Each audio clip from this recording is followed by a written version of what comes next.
My life was a fairy tale, built on love and trust with Nathan, the man I thought was my forever.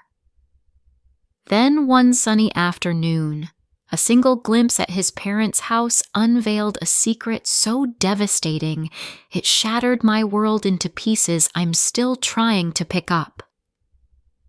My name is Clara. Order has always been my lifeline, the one thing that keeps me grounded. My Seattle apartment, with its meticulously arranged shelves of Jane Austen, Emily Bronte, and Virginia Woolf novels, is my sanctuary. The warm, yeasty scent of fresh sourdough wafts from my kitchen, a comforting reminder of the control I hold over my little corner of the world. As a literature professor at the University of Washington, I spend my days dissecting classic novels, unraveling the complexities of love, betrayal, and redemption. My students say I have a knack for making old stories feel alive, but I never imagined I'd find myself living a drama worthy of those pages. My husband, Nathan Carter, is my opposite in every way. He's a civil engineer, a man who thrives in the precision of blueprints, steel, and concrete. Where I see poetry in a sunset, he sees angles and measurements. Yet our differences are what make us work. I cherish his dependability, the way he can fix a leaky faucet or a broken heart with the same quiet focus. He loves my passion, my ability to find beauty in a rain-soaked street or a dog-eared book. When we met 7 years ago at a jazz bar in Capitol Hill, I was drawn to his steady gray eyes and shy smile. We danced to Ella Fitzgerald, and by the end of the night, I knew I'd found my home in him. Every Sunday, Nathan drives to his parents' farmhouse in Snohomish, an hour north of Seattle. It's a ritual we've built into our marriage, a thread that ties us to his roots. He helps with whatever needs doing, mending fences, pruning apple trees, or stacking firewood for winter.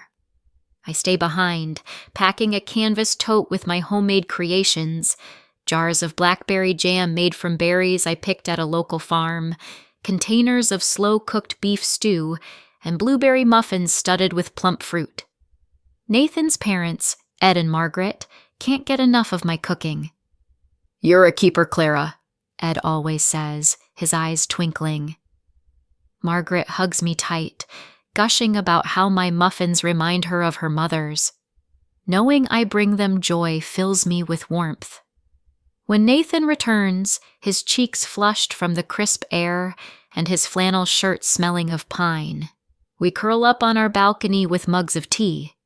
He tells me about his dad's latest fishing story or his mom's obsession with her rose garden. I listen, my hazel eyes locked on his, laughing at the small-town gossip.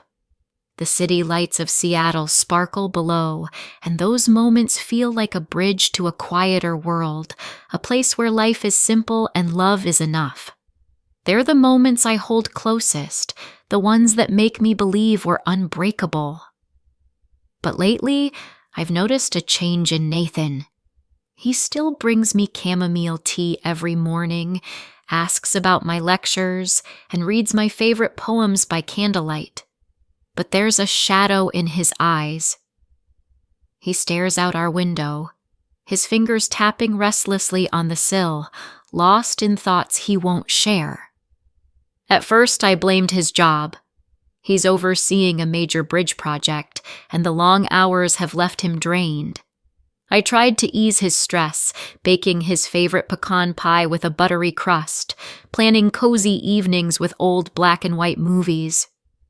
I'd wrap my arms around him, whispering, "You're doing great, love," hoping my words could chase away whatever was haunting him. But the distance grew, a silent crack in our foundation, and I couldn't shake the feeling that something was wrong. I'd lie awake at night, watching the rise and fall of his chest, wondering what I was missing. Was it work? Money? Me? I replayed our life together, searching for clues. Our first date, when he spilled wine on his shirt and laughed it off. Our wedding under a willow tree, where he promised to love me through every storm.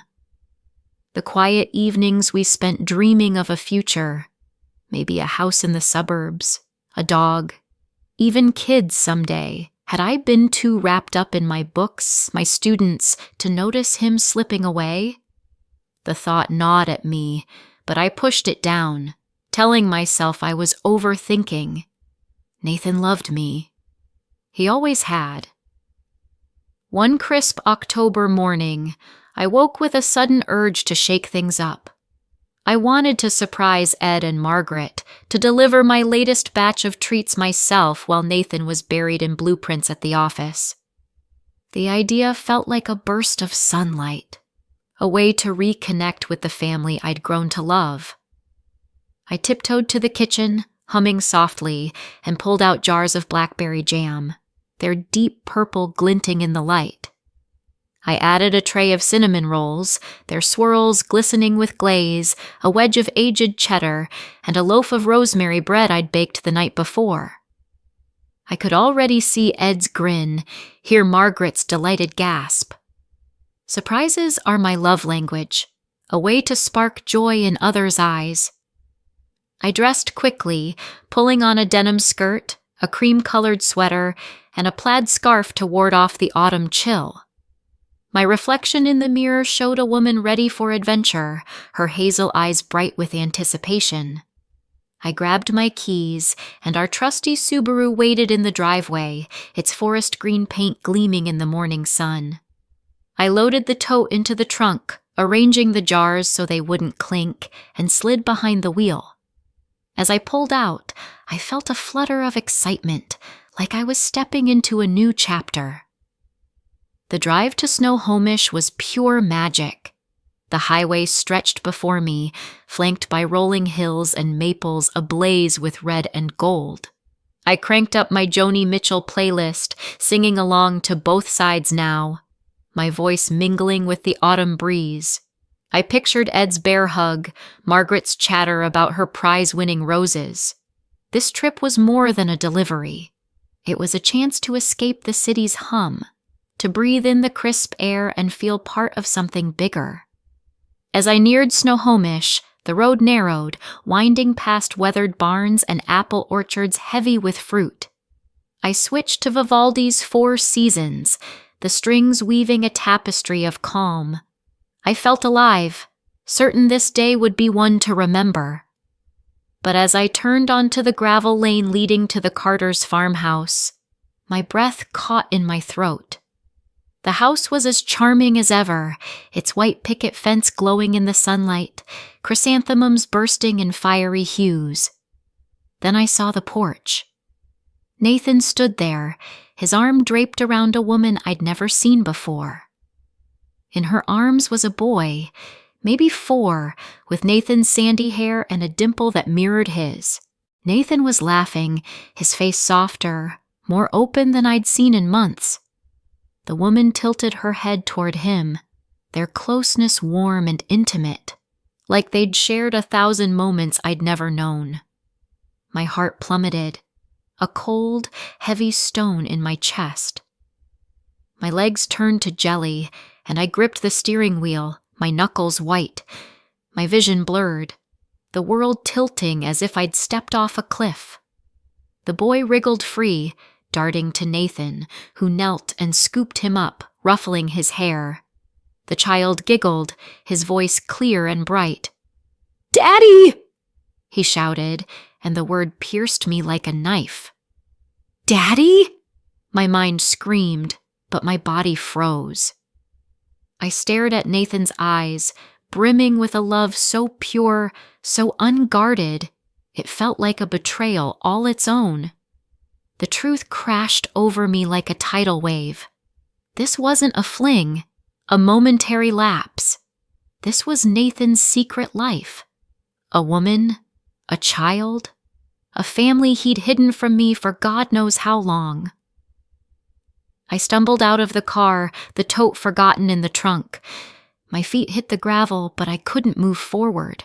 I wanted to scream, to storm the porch and demand answers, but my voice was trapped, a lump in my throat. Tears burned my eyes, hot and relentless, as I watched them. Nathan, the woman, the boy, like a scene from someone else's life. The boy clung to Nathan's legs, babbling about a toy truck, and Nathan crouched down, his voice gentle, his smile tender. It was a side of him I hadn't seen in years, a side he'd locked away from me. My chest ached, a raw, hollow pain that threatened to swallow me whole. I scrambled back into the Subaru, slamming the door so hard the car shook. My hands trembled as I fumbled with the key, the engine roaring to life. I peeled out, gravel spraying behind me, not caring where I was going. Tears streamed down my face, blurring the road. "How could you, Nathan?" I sobbed, my voice breaking. "How could you do this to us?" Every memory felt tainted now. Our first kiss under a starry sky, our wedding vows whispered with such certainty, our late-night talks about growing old together. Had it all been a lie? When had he started this double life? How had I been so blind? The countryside blurred past, a smear of gold and green. My mind raced, piecing together the clues I'd ignored. His late nights at the office, when he'd come home smelling faintly of something unfamiliar, lavender maybe. His distracted gazes, the way he'd flinch when I asked about his Sundays. The excuses, meetings, errands, helping his parents. I'd trusted him, believed in him, while he built a secret world I wasn't part of. Rage surged through me, hot and jagged, mingling with a bone-deep hurt. I pictured confronting him, hurling accusations, watching his face crumple. But beneath the anger, fear clawed at me. Fear of the truth, of losing him, of facing a future without the man I'd built my life around. I drove for what felt like hours, my sobs racking my body. Exhausted, I pulled onto a grassy shoulder, the engine idling. I clutched the steering wheel, my wedding ring glinting like a cruel joke. My life, my love, my trust, shattered in a single moment. I wanted to hate Nathan, to erase him from my heart, but I couldn't.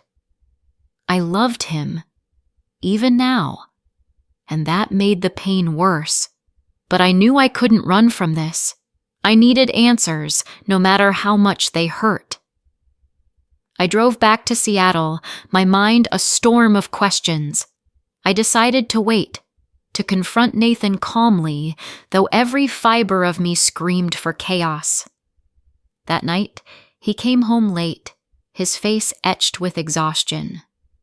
"Hey, hun," he said, kissing my forehead. His touch burned, and I forced a smile, my skin crawling. "Long day?" I asked, my voice tight, barely holding back the storm inside. He nodded, oblivious to the earthquake in my heart, and I hated him for it. I lay awake beside him, the distance between us a chasm. His steady breathing mocked my turmoil, each exhale a reminder of his deception. I needed to know everything, but I didn't know how to start.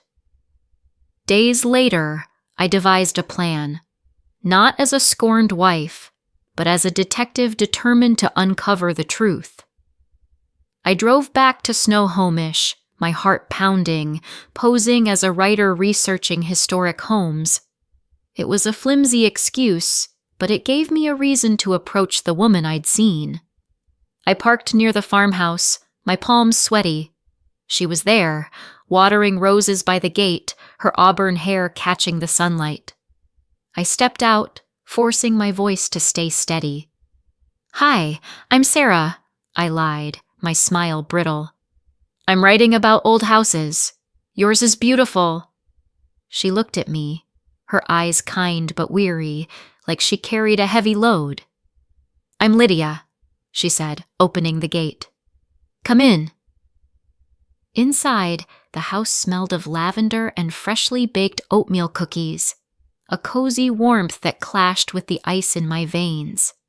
A boy, Tommy she called him, played with wooden trains in the corner, his sandy hair and gray eyes a mirror of Nathan's. My heart twisted, a sharp, visceral pain. This is my son Tommy, Lydia said, her voice soft. Tommy glanced up, curious but shy, and offered a small wave. I nodded, unable to speak, my eyes burning. We sat at a worn oak table, sipping chamomile tea she'd poured from a chipped teapot. I pretended to ask about the house's history, but my gaze kept drifting to a photo on the mantel. Nathan and Tommy, grinning at a pumpkin patch, their faces lit with joy. My stomach churned, bile rising in my throat. You seem familiar, Lydia said, her tone gentle but probing. My breath hitched, and the words spilled out before I could stop them. I saw you with Nathan last week, I said, my voice shaking. I'm his wife. Lydia froze, her cup clattering against the saucer. Silence fell, heavy and suffocating, broken only by the soft chug of Tommy's train. Her face paled, and she whispered, I didn't know. He never told me you existed. The words hit like a punch, and my anger flared, raw and unstoppable. Why? I demanded, leaning forward. Why would he hide me? Hide you? What is this? Lydia's eyes welled with tears, but she didn't look away. You'll have to ask him, she said quietly. But I think he was scared. Scared of losing you. Of losing Tommy. Her words only fueled my rage. Scared? I snapped. He lied to me for years. Do you know what that feels like? She flinched, but her voice stayed steady. I'm not saying he was right. I'm just saying he's human. I gripped my cup, the porcelain hot against my palms. Do you love him? I asked, my voice trembling, dreading her answer. Lydia's gaze dropped to the table, her fingers tracing the grain of the wood. I did, a long time ago, she said. We were young, barely out of college, reckless and stupid. Tommy was an accident, but Nathan couldn't walk away. He's a good father, but there's nothing between us now. Just Tommy. I searched her face, desperate for a lie, a crack in her story, but her eyes held only sincerity. Does he love Tommy? I asked, my voice barely a whisper. Lydia's smile was bittersweet, full of quiet pride. More than anything, he's here every Sunday, building tree houses, reading bedtime stories, teaching him how to ride a bike. Tommy adores him. I glanced at Tommy, who was now humming softly, pushing his train along an imaginary track. He looked up, meeting my gaze, and smiled. A shy, innocent smile that broke something inside me. My heart softened, but the pain surged, a tidal wave of betrayal and loss. Why didn't he tell me? I choked out, tears spilling over. I deserve to know. Lydia sighed, her shoulders sagging. He thought he could protect you, keep this separate. It was naive, cowardly. He's torn, Clara. He loves you, but he's drowning in guilt. Her words cut deep, and I shook my head, my voice cracking. Love? He lied to me for years. How is that love? Lydia reached out, her hand hovering, then pulled back. I'm not defending him, she said. But he's not evil. He's just lost. I stared at her, my mind reeling. I wanted to hate her, to blame her, but she wasn't the villain I'd imagined. She was just a woman, a mother, caught in the same web of Nathan's choices. "Thank you," I said, standing abruptly, my chair scraping the floor. "Thank you for the truth." Lydia nodded, her eyes sad. "If you need to talk, I'm here." Outside, I gulped the crisp air, my head spinning. I drove back to Seattle, the weight of Lydia's words pressing on my chest. Nathan was home when I got there, slouched on the couch with a beer, the TV flickering. "Where were you?" he asked, his voice tense, his eyes searching mine. I met his gaze, cold and unflinching, my heart a furnace of rage. "With Lydia," I said, my voice low and sharp. "And Tommy." His face drained of color, the beer slipping from his hand. "Clara, Shut up," I snapped, my voice a whip, cutting through the air. "How could you lie to me? A son, Nathan, a whole other life?" He stood, his hands outstretched, pleading. "I didn't mean for this to happen. Lydia and it was before you a mistake. Tommy was born, and I couldn't abandon him. I love you, Clara, I swear." I laughed, a bitter, jagged sound that echoed in the room. "Love? You betrayed me. Every Sunday you went to them, smiling, laughing, while I trusted you with my whole heart." His eyes glistened, tears threatening to fall. "I was scared," he said, his voice breaking. "I thought if I told you, I'd lose you. I'm a coward, okay? But I never stopped loving you." I clenched my fists, my nails digging into my palms. "You don't get to decide what hurts me!" I shouted, my voice raw. "I deserved the truth. Do you know what this feels like? Like my entire life was a lie." Nathan sank back onto the couch, his head in his hands, his shoulders shaking. "I know," he whispered. "I'm sorry. I'll do anything to fix this, Clara. Anything." I glared at him, tears streaming down my face. "Fix it? My heart's in pieces because of you. How do you fix that?" The air crackled with our pain, a storm of rage and sorrow. I stormed to the bedroom, slamming the door so hard the frame rattled. I collapsed on the bed, sobbing, my world shattered into 1,000 jagged shards.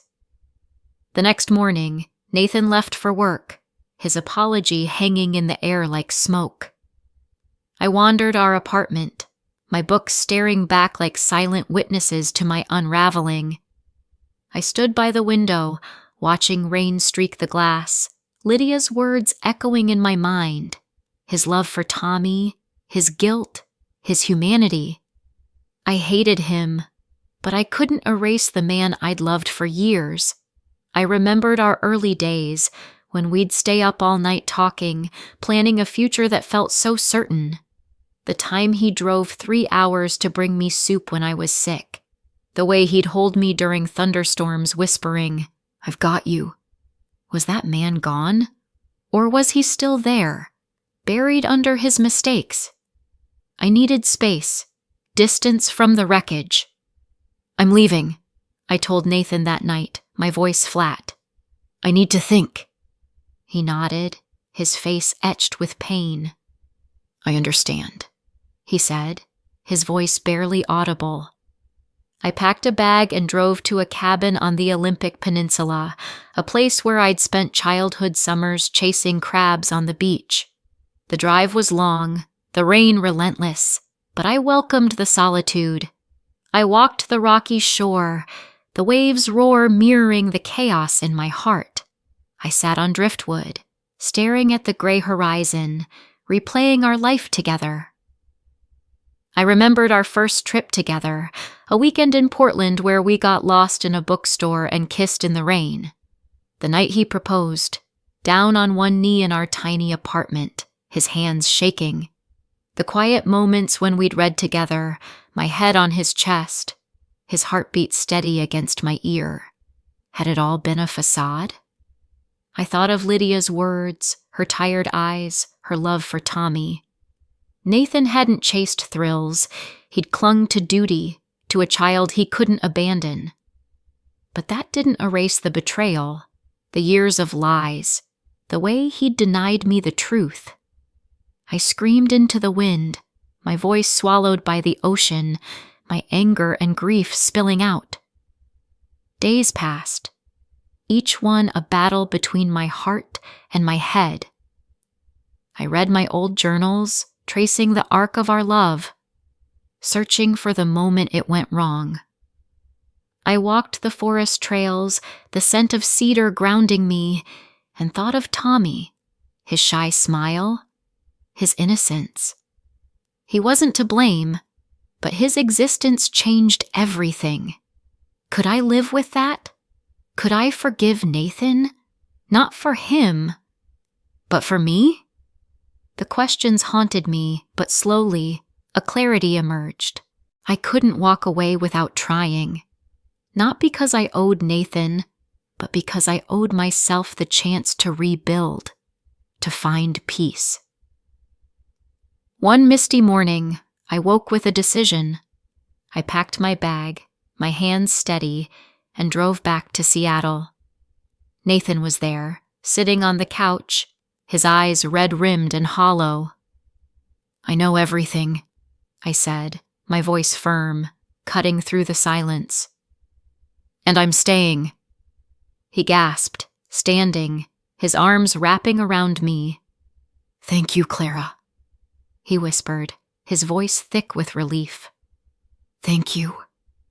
I pulled back, my gaze hard as steel. "This doesn't mean I forgive you," I said. "Trust is gone. We start from zero, and it's going to be hard." He nodded, desperation in his eyes. "I'll earn it back. Whatever it takes. I'm in." I exhaled, the weight of my choice settling over me. "Then we go to Lydia's," I said. "I want to meet Tommy." Nathan froze, his breath catching. "Are you sure?" he asked, his voice trembling. I nodded, resolute. "Yes, let's go." The next day, we drove to Snohomish, a tote of pumpkin bread and oatmeal cookies in the trunk. My stomach churned, but I steeled myself, determined to face this new reality. Lydia greeted us at the gate, her smile cautious but warm. "I knew you'd come," she said, her voice soft. Tommy peeked out from behind her, clutching a toy plane, his gray eyes curious. "This is Clara," Lydia said. "Nathan's wife." Tommy grinned, shy but bright. "Hi," he chirped. I knelt, smiling despite the ache in my chest. "Hi, Tommy," I said, my voice gentle. "I brought cookies." I handed the tote to Lydia, who took it with a nod. "For you both," I said. "Thank you," she replied, her eyes meeting mine with quiet understanding. We went inside, sitting around the oak table, the air thick with unspoken truths. We talked about the weather, the harvest festival, Tommy's favorite books. I watched him play, stacking blocks with fierce concentration, and felt a strange mix of pain and hope. This was my life now, messy and complicated, but mine to shape. As we left, Lydia touched my arm. "You're stronger than you know," she said. I nodded, unable to speak, and walked to the car. Nathan reached for my hand, but I pulled away, not ready for that yet. We drove back in silence, the road stretching before us like the uncertain path ahead. I didn't know if we'd make it, if trust could be rebuilt, but I knew I'd try. For me, for the woman who deserved to find her way again. Did you like the story? Write your opinion in the comments. Don't forget to subscribe to the channel and turn on notifications so you don't miss the next interesting story. See you tomorrow.